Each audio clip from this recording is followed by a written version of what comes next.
Hello everyone, and welcome back to the Road to 2000. As always, I'm your driver on this road.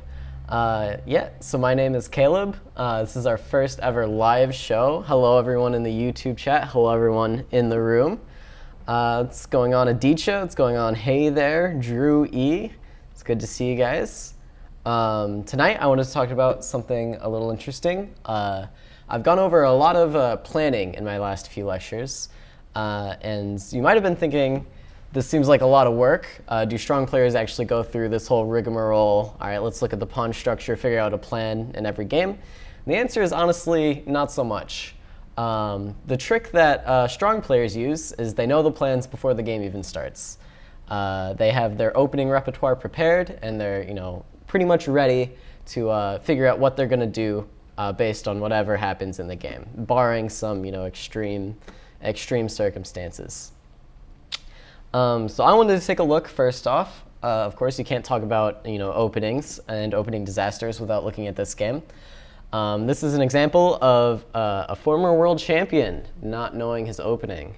So let's see what happens here. Just to start it off, we see e4, e5, knight f3, knight f6. So this is the Petrov defense. Next up, white takes the pawn. Very common.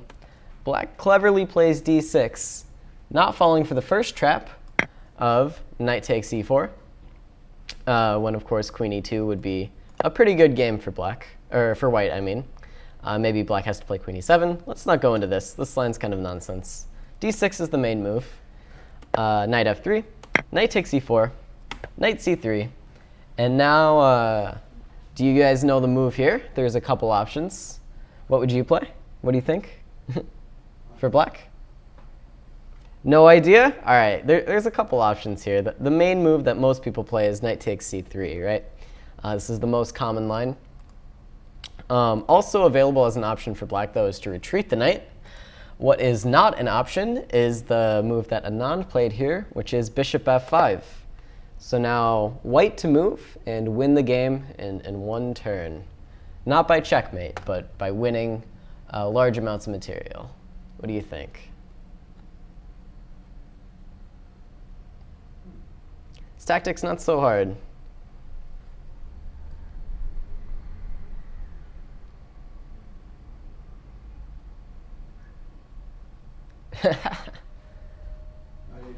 Any idea?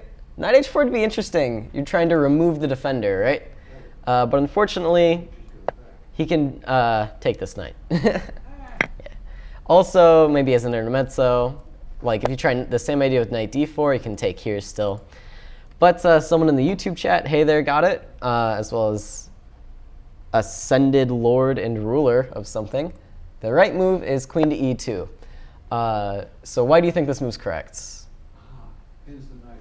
Yeah, it just pins this knight to the king.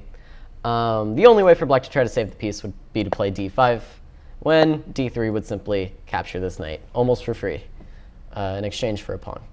So black is just losing after queen e2. And Anand, the former world champion of chess, resigned on move 6.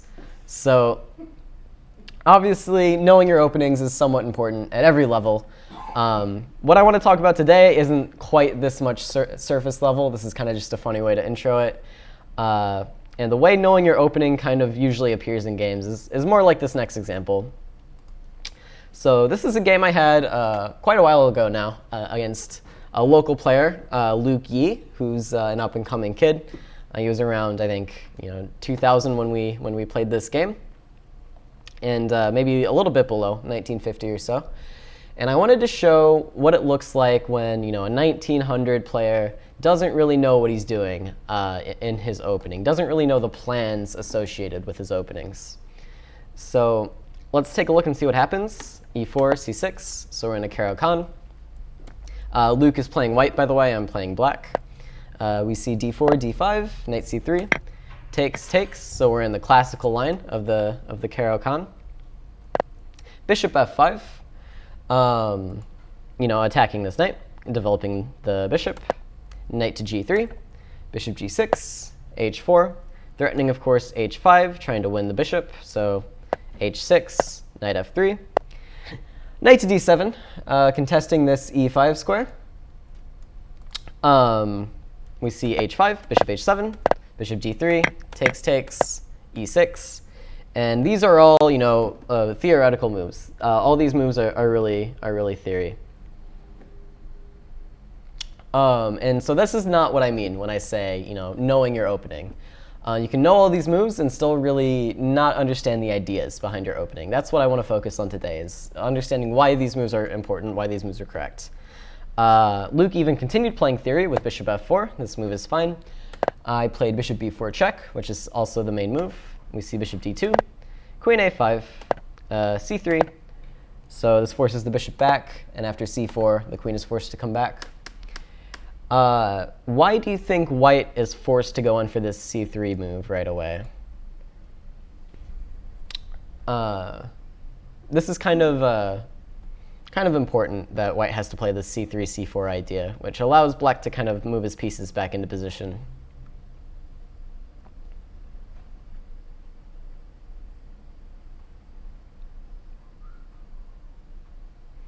So if you were white, you'd be kind of, you want to complete the opening, right? So white's gotten his pieces out. He's controlling the center. The last step is to figure out what to do with the king. So what do you want to do with the king here? Castle. Yeah, castle which way, though? Queenside. Yeah, you want to castle queenside because you spent all this time pushing this pawn, actually with tempo on the bishop. So you want to launch an attack on this side using these pawns. So you would like to put your king over here. But the thing is, you can't right away because of takes and queen takes pawn. So this is why white actually has to play c3 here, just as kind of a side note. So the bishop comes back. Now we see c4, forcing the queen back as well. So now there's no tricks on the a2 square, and white can safe the castle. OK, black just continues development. White plays even more theory with knight to e4. I take on e4. I think this is starting to become like a sideline. It's no longer the main line. Queen takes e4, knight f6, queen e2. And now I want to ask you, what do you think the plans are for both sides? This one shouldn't be so hard. In general, what are the plans?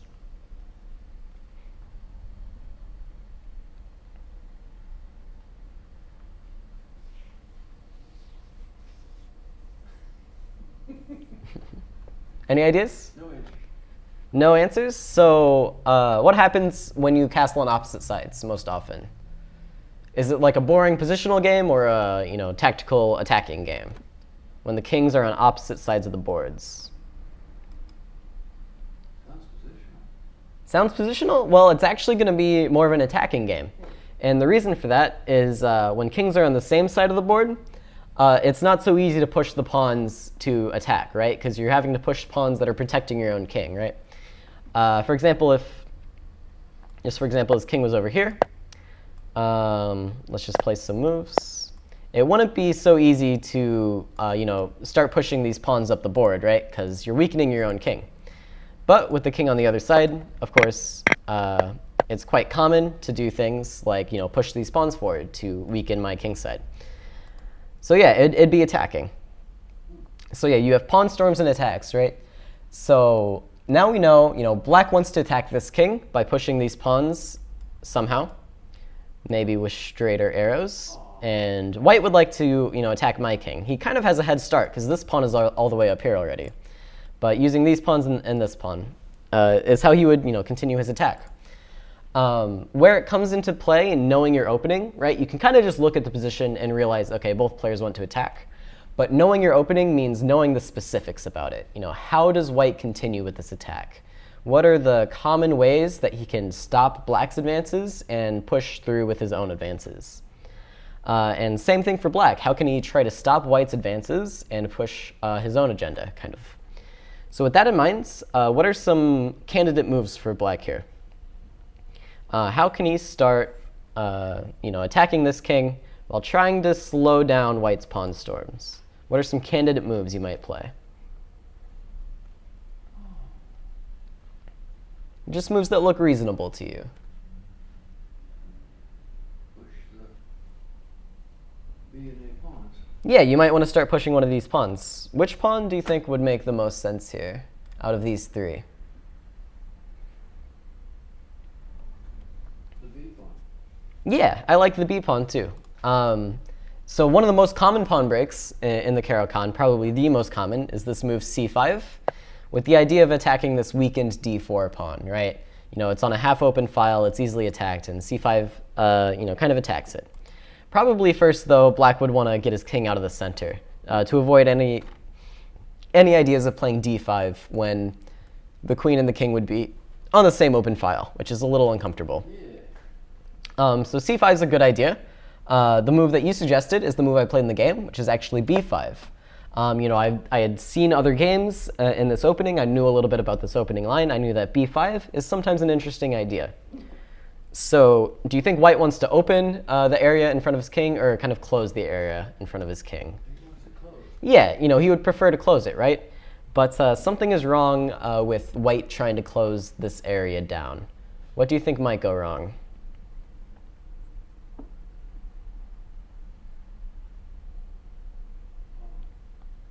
So how, first of all, would you go about trying to close it up? Trying to stop the pawns from exchanging and opening files?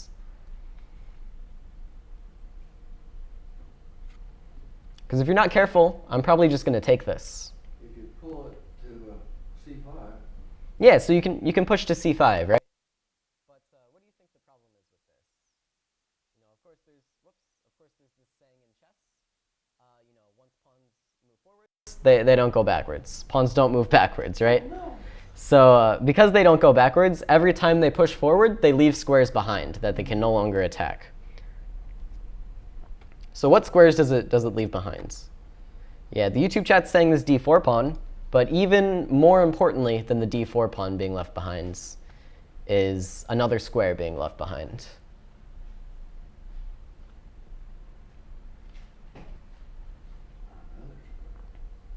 Yeah, it doesn't always have to be a piece. It can also be weak squares.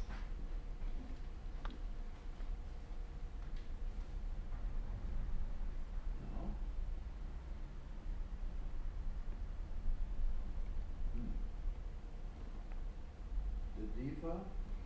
Yeah, so it's on the d file. It's this d5 square, right? So this is actually a great square for a knight. And now that the c4 pawn is no longer there, this knight would be kind of unassailable, and it could, control important squares. Probably knight to d5 right away isn't the best move. Black can still try to put some pressure here, maybe push more, maybe get castled. But leaving this square behind is actually kind of devastating to White's position. So c5 isn't quite so easy to play. What are some other options for White, do you think, to try and combat this b5 break? How should he try to keep it under control?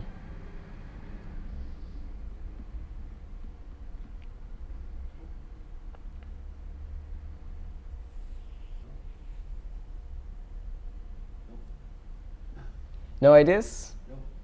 So one thing he can do is just kind of get his king off of this file, right?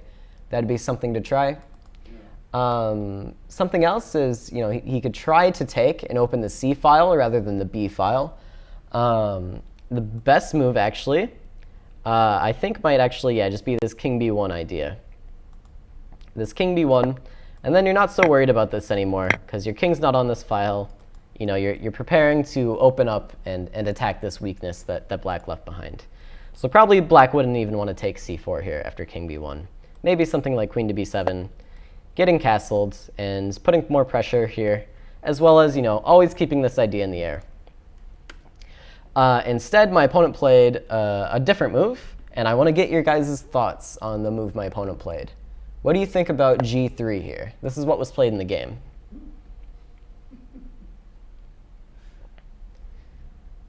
What are your first impressions? The stockfish went, bleh. Yeah. So first impressions. First impressions. What are you doing? Yeah, right? It's kind of confusion, right? What is G3? How is that relevant to the position? Does that do anything important?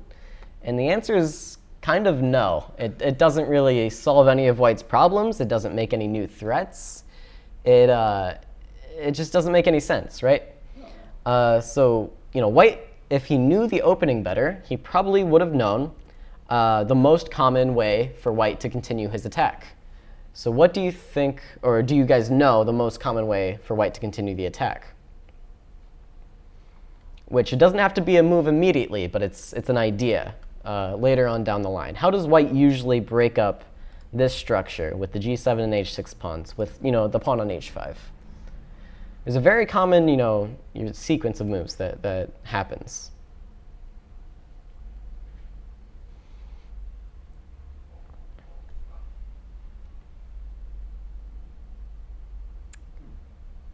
So let's say white does some move here, like king b1, and let's say, I don't know, black castles, and we find out eventually, okay, knight e5, and queen b7.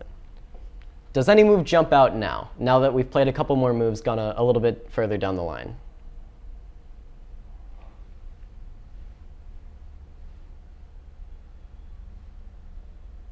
No? So when you're attacking in chess, especially on opposite sides like this, like I said, the best thing to do is usually push pawns. So yeah, the YouTube chat has some good ideas. This is the idea that you want in these positions, is you want to play g4 and g5, take on g6 or h6 and open up the position, open up the king, and usually you find checkmate quickly after. So it's almost kind of incredible that my opponent didn't remember this, and if he did remember this, then to play this move g3, right? Because you can play g4 in one move, right, according to the rules of chess. So playing g3 first is really a huge waste of time, because it's doing nothing except delaying your plan by an entire tempo. And so with that in mind, I had no qualms about castling here. I felt like castling should be fine. Since he's wasting his time with this, my plan should, go through faster. Maybe he was afraid g4 would be taken by the knight. Yeah, so he can't play g4 right away here, right? Because maybe I can take it. Maybe I can take it. I'm not sure I would, because it's kind of scary. But maybe I can take it, especially since I haven't committed to this yet. But, definitely some move like knight e5 that was suggested, or king b1 followed by knight e5. Could prepare this idea of g4, right? Preparing the idea so that later on you can push it through. So after g3, I simply castled, knowing that his plan is going to come through slower now because he wasted his time playing g3. And these aren't things that I discovered over the board, like, oh, okay, so maybe white's plan is going to be to attack me on the king side somehow, so g3 maybe doesn't make sense. These are things I knew going into the game. I knew these things about my opening, which is why it's so important to study your opening. And by study, I don't mean memorize the theory, memorize the lines. You want to study the middle games that come out of your opening. The middle game positions around move 15, 16, 17, the common positions that you get, the common ideas in your games there, and so you'll know what to do when you hit there. So yeah, that's enough talking about g3. Obviously, it's not a great move, but king b1 makes a lot of sense stepping off this file. And what do you think black should play here? He has a few different options.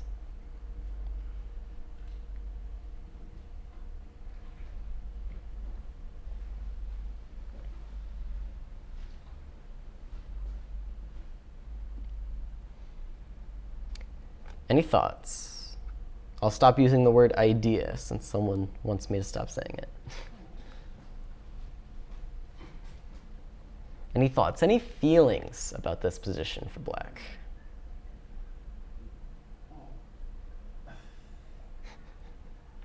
All right, so black has a lot of options, right? He'd like to continue the attack on the king.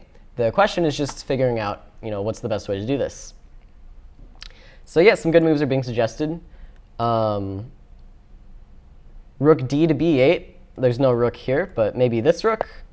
Putting a rook opposite the king, whether it be this rook or this rook. Those moves both make sense. This rook a to d8 makes sense in a different way. It's kind of not aimed at attacking the king, but attacking white's other weakness, which is the d4 pawn. Maybe I'd like this rook on d8 better if that's something I'm going to play. Yeah, and suggested in chat is, of course, b takes c4. this was the move that appealed to me the most, right? Because you get to open up this file, you get this square for your knight, and the attacking possibilities become far greater once this file is open. So that's what I went for in the game, and I think it's perfectly fine. A5, A4 is another idea, leaving this hanging for a bit longer, but I felt like the time was right to take here. Now my opponent plays knight to E5. So he's finally getting with the program, kind of, advancing his knight and preparing to maybe push. At least so I thought. So again, black has a few different options here. In the game, I played kind of a weird-looking move, which turned out to be OK, but maybe there are other ways you can do it. What's up, Jacob? Good to see you.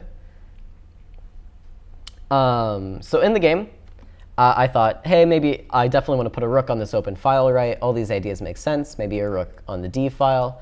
Maybe pushing this pawn down the board. Maybe putting this rook all the way over here and pushing this pawn down the board. Maybe my queen's better on b7. Maybe my queen's better on a5, but I can't leave this pawn. Maybe I can push. All of these are great ideas. But first, I decided I want to misplace this bishop, right? So what is white's plan that we decided?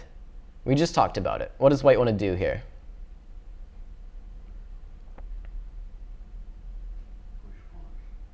Yeah, he wants to push g4, g5, right? So I decided, hey, OK, this pawn's a goner, right? This pawn's going to get taken. Maybe even the rook can come over and put more pressure here. And this bishop's well placed right now on this diagonal, attacking g5. So I played this move c3, which, yes, someone suggested it in the chat, forcing this bishop to come off of this diagonal where it supports white's plan, right? This is a move aimed at preventing white's plan for, at least a bit longer. So now the bishop no longer controls g5, which makes white's plan harder to enact. I continued with knight d5, just improving my pieces. We see queen to c4 get played. And what are your thoughts on this move? Good or bad? Good or bad? What's it do for you? So the idea is, of course, queen takes c6. Someone's pointed out that queen a5 would be a bad move. I agree. King's over here. Why do you want to come over here with your queen? Yeah, you're absolutely right. So he thought, okay, maybe I'll just attack this pawn and something might happen out of it. It's kind of weak, but of course, white should realize my plan is to attack the king. The plan is to attack the king, so the queen belongs on this side of the board where it can actually do something to aid in the attack. So while this move makes some sense, attacking a weakness, it actually just slows down white's plan even further. And now white's going to find it very hard to catch up. I played rook a to b8 in the game. This kind of indirectly defends the pawn. What happens if queen takes? Queen takes pawn. Yeah, if he takes my pawn.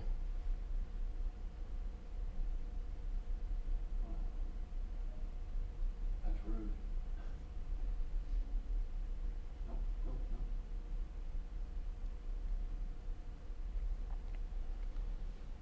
No, you don't want to trade queens yet. Well, there are some tactics that work out in my favor if I trade queens, I think. So yeah, hey there's got it. So if queen takes c6, queen c6, knight c6, and then the final blow, knight takes c3, taking advantage of this pin. This pawn can't recapture because the king is hanging, so the king would have to move. I can take this. He can take me. I can take him. He can take me. I have more bishops. So this line wouldn't be so great for white. The other option is knight takes c6. And what would I play here? This one's not. Well, it is still pretty complicated, but this one also works out for me. After rook c8. So yeah. The point is, this knight is now pinned to the queen. You can't retreat, because I can take here on c4 twice. You can try taking on e7, but I'll just play queen e7, queen d3, and this bishop still hangs, because he's still pinned. So all in all, rook b8 defends my pawn indirectly through tactical means. He plays king a1, trying to renew the threat. I simply play rook to c8, defending my pawn. Queen to d3. Bishop b4. What do you think about this move on my part here?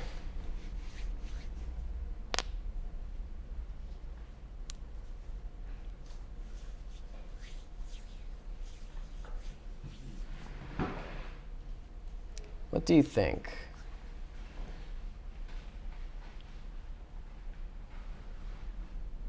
Whether it's good, whether it's bad, what do you think the idea is? Is it a good idea?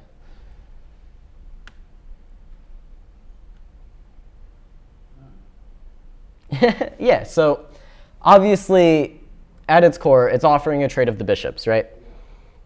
I'm offering to trade my bishop that was on e7 for this bishop on c3.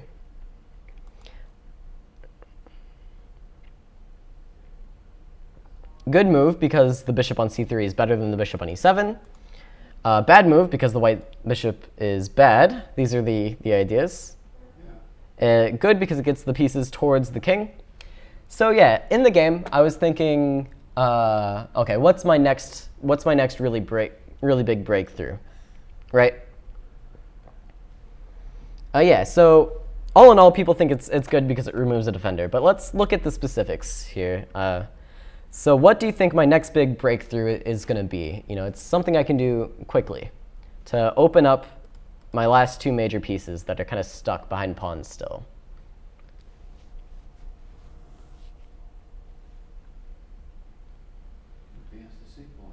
Yeah, the c5 move is actually quite strong. So yeah, if he were to try to take, you know, simply queen takes, and you know, my major pieces would definitely be opened up, right? So this was my idea, right? What's the obvious downside for this, for black? There's kind of an obvious, you know, move that's, well, not move, but an obvious piece that's been improved by this.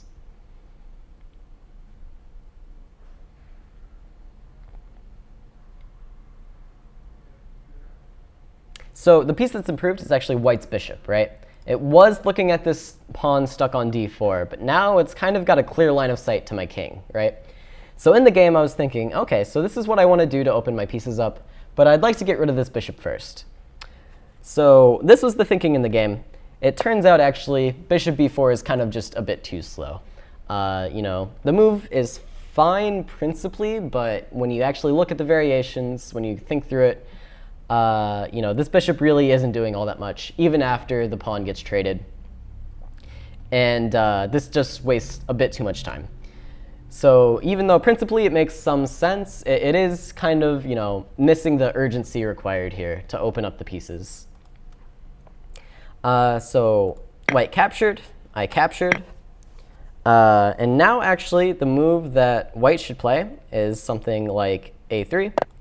The rook might come back. And now white's play on the king side isn't really advancing fast enough. But he has some time now to bring his pieces in. And not to b1, probably let's work over to c1, maybe up to c2. He has some time to bring his pieces in, get some counterplay on this pawn before I get to play c5, and kind of defend his king with his pieces. So this is something that white could have considered, is playing like this, and maybe my advantages has dwindled away. With that in mind, probably c5 immediately was better. However, in the game, we didn't see any of this. He instead played queen to c2. I, of course, broke with c5, now that, you know, I had traded off his bishop. Knight to f3. I continued with queen a5, just bringing my pieces in. We see g4, but by now it's quite obviously far too little, far too late, right? You know, his plan's going to take many, many moves to enact. And my plan, I've already opened the B file. My pieces are on the A file. The C file is about to open. Clearly, you know, in black's play comes faster. The final blows just come after rook a4, a3. And now I guess I'll let you guys try and find the move here. OK, let's go back for a second, actually. So c5, you're saying I hung in exchange. I'm not sure I believe you guys.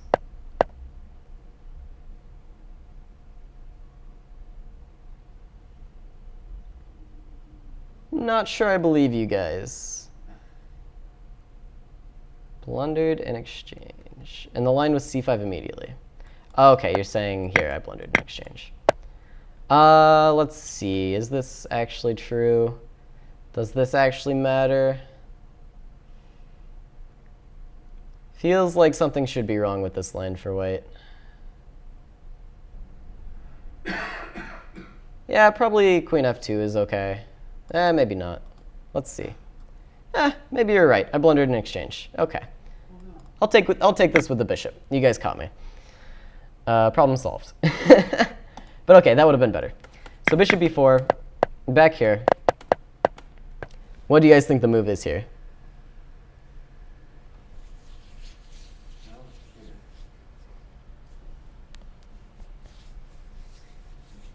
Black has a lot of good options. Probably a lot of moves end up winning the game. But some moves, are better than others, maybe.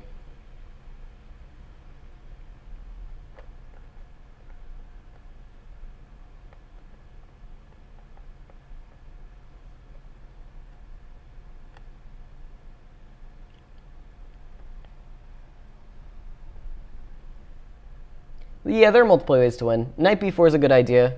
Rook b8 is maybe not the greatest. Maybe that one also works, actually. Yeah,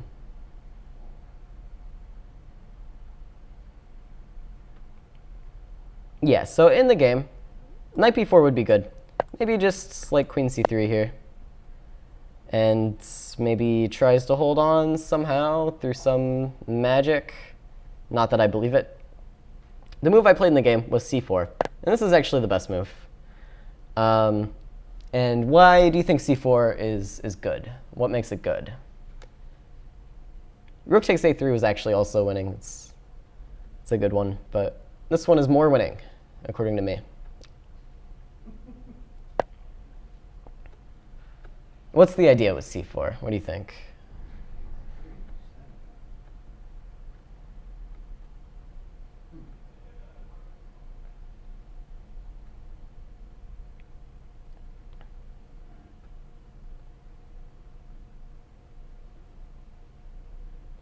So the main problem that's stopping me from breaking through, so c3 hits hard. That's right.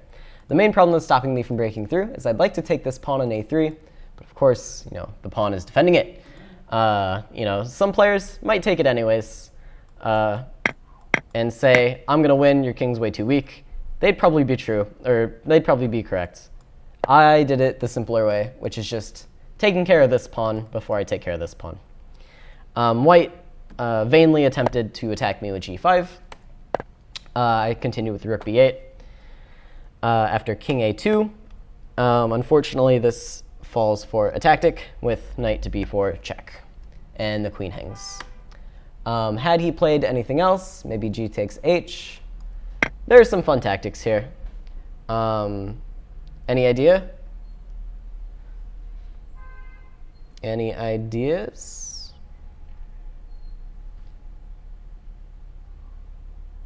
Mate in 4 for black. Mate in 4.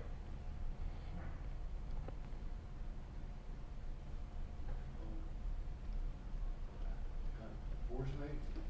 Yeah, force mate.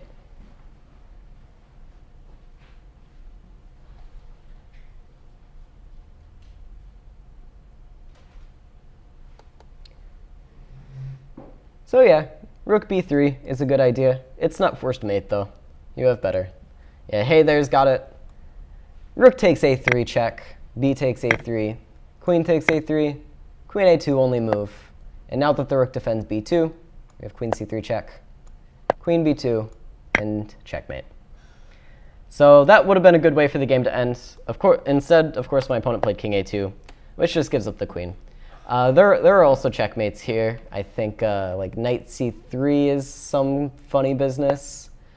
After pawn takes, we have checkmate. And if queen takes, rook b3 is unstoppable mate. This would have been a good one for me to find, but I just took his queen. I just took his queen. So that was that game. And it's pretty obvious why white lost, right? It all started back with this move, g3. This move is just completely anti-positional. It just doesn't make any sense. Of course, white wants to play g4, he wants to play g5, he wants to attack the king's side. And this move g3 just slows all of that down. There's just no way for him to continue unless he, even psychologically admits, okay, g3 was wrong, I need to play g4 now, which took him quite some time to get a hold of. So with that in mind, any questions about this game? Anything you didn't understand? Well, yeah. All right, so with that all wrapped up, let's move on to a second game. This is another game of mine. In this one, I was playing another local kid, beating up on the kids. Well, actually, this game he beat up on me. Ben Shoykhet. This is a game I had against him. In the game, we started with d4, g6, the maybe modern defense, maybe King's Indian structures, whatever you want to call it.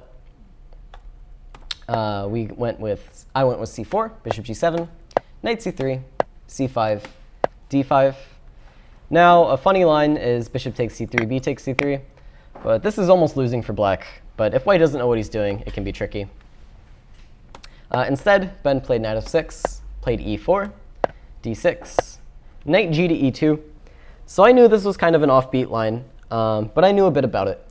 So are you guys familiar with this line? Do you know what the ideas are, kind of? So there's a very specific reason why the knight goes to e2 rather than f3. And that reason is it wants to go to g3.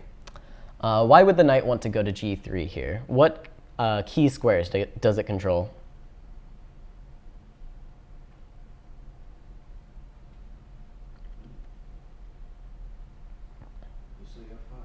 Yeah, this f5 square is actually super pivotal and critical. So that's the idea, is I'm going to move the knight to g3 and control f5. And then more specifically, we'll see after takes, knight b7, castles, knight e5. What's the best move for white here? This one is just begging to be played. This move should be screaming at you. Please, please play. Play me. Play this move. No. Bishop g5? Okay, bishop g5 is a fine move. It's not screaming to be played, though. This move, knight e5, is just daring you to play it.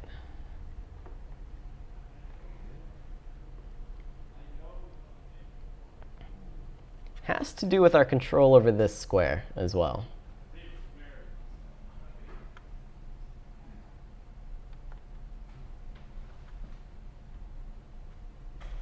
Yeah. So the YouTube chat's got it. Any ideas? Yeah, f4. You want to kick this knight out with tempo and then crash through, opening up the king's side, opening up this rook, so you can attack, the black king. This is why we put this knight on g3. We control this square so we can push this pawn forward and activate our pieces. And Ben missing this was actually just a fundamental misunderstanding of the line. He just didn't know that this is what white was going to do, or he thought, okay, maybe it's not so scary for white. With all this in mind, what's a far better move for black here? Knowing that what I want to do is play f4 and f5. What's a good way for black to try to stop it? There are a couple options.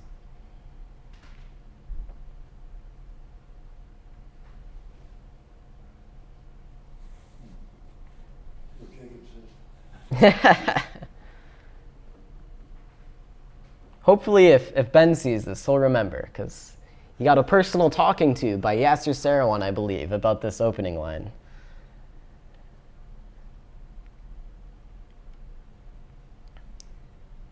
So we've all had the benefit of Yasser telling us the answer, which does help. Because it can be kind of tough for black if you don't know this opening very well, if you don't know that f4, f5 is coming, to just kind of have that, spidey sense that something's about to go wrong and you need to do something. Black should resign? Not quite. He actually has some interesting ways to fight back. So let's think of ways we can make f5 not good for white. Ways we can't do it. My favorite way of preventing moves is always to make them illegal. If the move is illegal, your opponent's not going to play it 99% of the time. So that's how you arrive at the move knight to e8. This move looks a little strange at first, but the idea after f4, any ideas? What was the purpose of knight to e8? Free the bishop. Well, it frees the bishop. It also frees one other piece. We don't often talk of freeing pawns, but the pawn on f7 has been freed and can now jump to f5. And the point of this move is it makes this knight look stupid, makes this knight look stupid. It stops this pawn. Knight can't go anywhere. h1 is the only legal move that doesn't hang this knight. This rook's going to be stunted for a while, and black's going to have a good game. And if white isn't careful, plays some nothing move like bishop f3, black can actually take this knight. And then this piece is also going to look very, very silly for a lot of moves. It has nowhere to go, as all of these squares are covered by the c pawn. This f pawn's kind of in its own way. So white would run into some trouble if he's not careful here. So that's why maybe white shouldn't play f4 after knight e8. He should sense that, okay, if I play f4, my opponent's going to play f5. I have to kind of change tactics. But of course, Ben didn't know the opening very well, and so he just played knight e5, running right into f4 and f5. And white is actually just completely winning here already. It's move 12, and the game should have almost been over. But unfortunately, I managed to get into some trouble. Ben played some good defense and ended up winning this game, which we can take a look at since we embarrassed Lukey for about half an hour. I can take some embarrassment as well. So knight back to e5. I go ahead and pin this knight, preparing to open it up and add another attacker to f6. This meets h6. When I just decide to take this knight, and after bishop takes, I play knight to e4. Threatening to do some very nasty things after takes on f6. So, if the bishop were to come back, maybe he runs into something like f6 now. This could be very uncomfortable for black as the bishop gets pretty much entombed. So black felt the need to play bishop takes f5, which maybe isn't the worst move, but it does, tactically kind of lose. After knight takes f5, g takes f5, rook takes f5. Material is equal, but of course my pieces are all far better placed than black's pieces. This is weak, the dark squares here are weak, the king is weak. Should be an easy win. Bishop g7, queen c2, knight to g6, king h1. All these moves are fine. Bishop to e5, rook to f1. Just putting more pressure here, adding more pressure in the position. Queen to e7 was played. Bishop h5 was played. Rook a to e8 was played. And now, many, many moves win. What's a funny way to lose the game for white?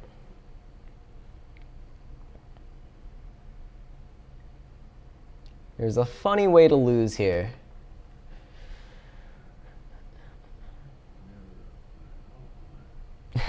I don't often ask you to find losing moves, but this one should be, it's something white wants to do, but because of black's last move, he has to be a little bit careful. Can't do it right away.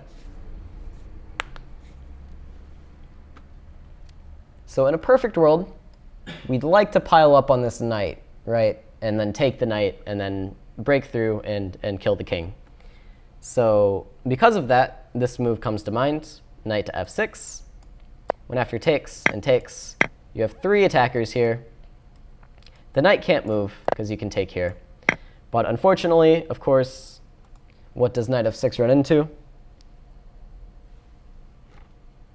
playing white. Yeah, well, now black has a way to win after knight f6.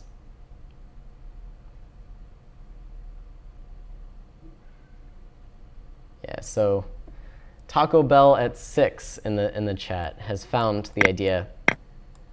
Black can just take this rook. White can't take back. He gets checkmated. So this wouldn't be any good for white. Thankfully, I noticed this in my game against Ben. And the best move here might just be something like g3, creating luft, controlling these key squares. There's no good discoveries with this bishop on this knight, like bishop d4. Now simply knight f6, and you can check me, but you'll end up losing. Well, actually, you'll end up losing here if you're not careful. So of course, g3 would have ended the game. Black really has no tricks after g3. Instead, I played queen to d2. And this meant queen to h4. This move actually gave me quite a lot of problems that I wasn't ready for. Yeah. But for some reason in my head, I was so prepared to meet any move with knight to f6 after this queen to d2 move that I was just like, okay, knight f6 is no problem after queen h4. I just take, he plays some move, I take here, I win the game. This was my thinking in the game. Of course, what's wrong with this thinking? There's something pretty obvious.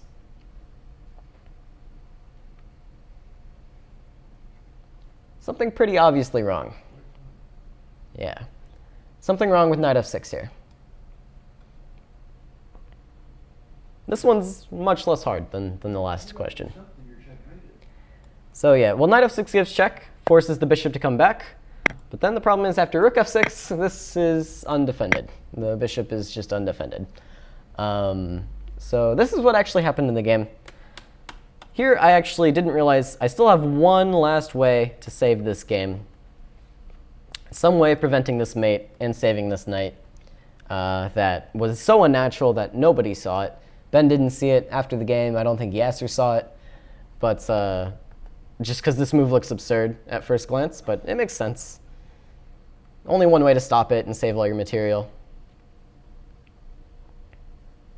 And that is, of course, pawn to g4, which looks kind of absurd, but I would have still had an advantage after g4.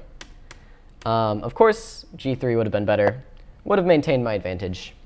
But instead, this queen to d2 move allowed this. Now, since I didn't see g4, I had to go in for this piece down business, and I think I took on d6. I don't especially recall. But I ended up losing this game pretty convincingly. Which, while it hurts, it goes to show, don't give up in your games because, this position, really, it's abysmal for black. And 99 times out of 100, black should lose this with equal players. But, okay. The point of this lecture was to show that you need to know your opening. And so the important part is this knight e5 move. This really shows you don't know the opening. And so obviously you can't know everything about every opening, but that should be your goal, I guess, is to know most of the plans that can arise out of your openings. This is kind of a sideline, but it's not entirely uncommon, so it's definitely something Ben should be aware of, and all players who play this lane should be aware of. The point is you need to study your openings, not for theoretical moves, but to recognize ideas. If you can recognize this f4 idea, you can recognize I have to do something about it, something needs to be done, and then you can arrive at the conclusion knight e8 and f5 is a reasonable way to stop it. Any questions about what happened in this game and why black was just losing out of the opening? And also any questions in general about anything we covered today?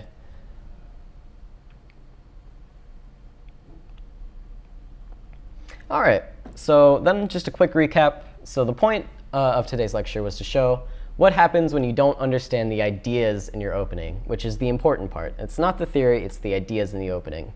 And so if you find yourself in a position where you don't know the ideas that arose out of the opening, you have to be very, very, very careful. Because knight e5 is usually a natural move in these kinds of structures, but in this case, it kind of just loses the game after f4. So you want to study your openings, not so much for theory. Theory can help, but you want to know these ideas, and you do have to be super, super careful.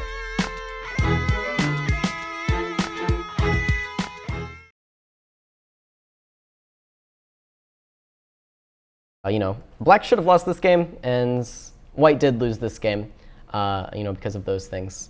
Of course, also, if your name is Viswanathan, you should recognize most 6-move traps and try to avoid them, especially after not knight d4, but queen e2. I think someone earlier mentioned you have to show what happens after queen e7. Of course, I don't remember right away, because that would be too easy. Feels like the answer is knight d5 with this threat on c7, this threat on the knight. With that in mind, thank you everyone for watching. It's been a pleasure doing the first ever live streamed Road to 2000. Hope you guys enjoyed it, had a good time, and I will see you next week.